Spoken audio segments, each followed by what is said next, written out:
Hi, everyone. I'm Dawn Smallman. I'm the Grants and Programs Coordinator at Oregon Humanities. Thank you so much for coming here today and joining us for a conversation with funders. I'll tell you a little bit about Oregon Humanities and our background first to start. Oregon Humanities is an independent nonprofit affiliate of the National Endowment for the Humanities. We were established in 1971 and we're one of 5 statewide partners of the Oregon Cultural Trust. We're so grateful to the Cultural Trust for bringing us here today to join you. I'd like to tell you a little bit about the work we do at Oregon Humanities. We connect people and communities through conversation, storytelling, and participatory programs that inspire understanding and collaborative change. We hope to help create an Oregon that invites diverse perspectives, explores challenging questions, and creates just communities. Our programs are pretty varied, but they're also kind of, embedded in our mission, aiming at our mission. And so I'd like to tell you a little bit about our programs. We have one program called a Conversation Project, and that's an opportunity for communities to partner with Oregon Humanities and host conversations in their own communities about topics that are of interest to them. We have another program called Humanities in Perspective, and that's a free 4-credit college-level humanities course for people living on low incomes or facing barriers to continuing their education. We also offer community conversation trainings where we train discussion facilitators to lead reflective conversations. We also, in partnership with the Oregon Cultural Trust, administer the Oregon Poet Laureate Program, which selects the Poet Laureate for the state. So if you're interested in booking the Poet Laureate, Oregon Humanities is the place to come to make that request. I'd like to talk to you a little bit about Oregon Humanities programs that include funding opportunities, since that's what we're here to talk about today. We have a magazine called Oregon Humanities Magazine. It's available both online and as a print publication, and it explores the thoughts and experiences of Oregonians. We also have an online publication called Beyond the Margins, which publishes essays, interviews, and other media. We additionally have a Community Storytelling Fellowship, which is an annual fellowship. We started it this year that supports Oregonians in sharing stories from their communities. And then we have the funding program that we're probably most widely known for, which is our grants program. Our grants program funds nonprofits with organizational budgets under 1.5 million and federally recognized tribes in the state of Oregon. All eligible organizations are welcome to apply, but we do have 2 funding priority groups, which we have a goal of funding 60% of our funding of getting it into these groups' hands.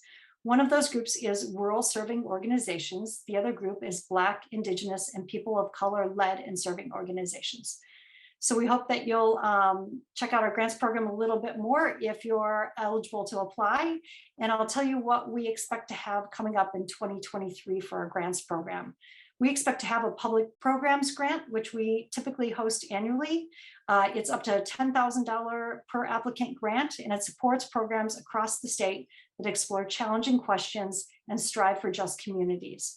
This year, we awarded or are about to award a total of $125,000 out through our public programs grant. We're not sure what the amount will be for 2023, but it'll probably be something potentially similar to that. That's what we are hoping for. One frequently asked question about the public programs grant is whether we can fund art. And we do not fund the making or performance of art, but we can fund activities centered around the conversations around art. So art appreciation, discussions such as art history, or the discussion of a particular piece of art, literature, or film, for example.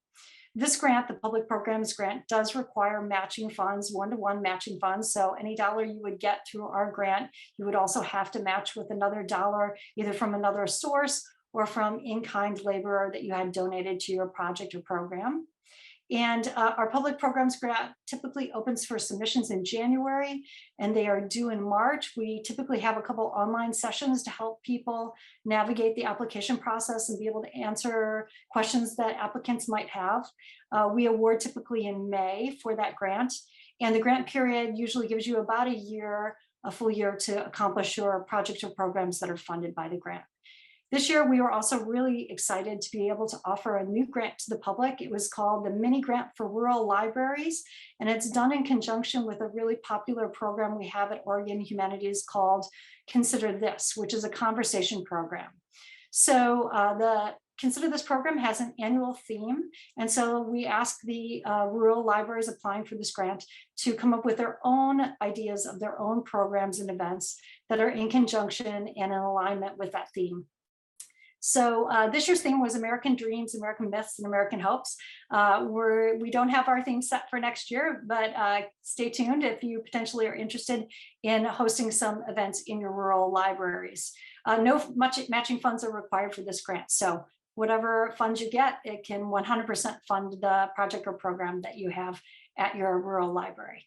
So we're still planning the dates of when we're going to open this grant and still raising the money. So we know, we don't exactly know what the total funding will be for next year.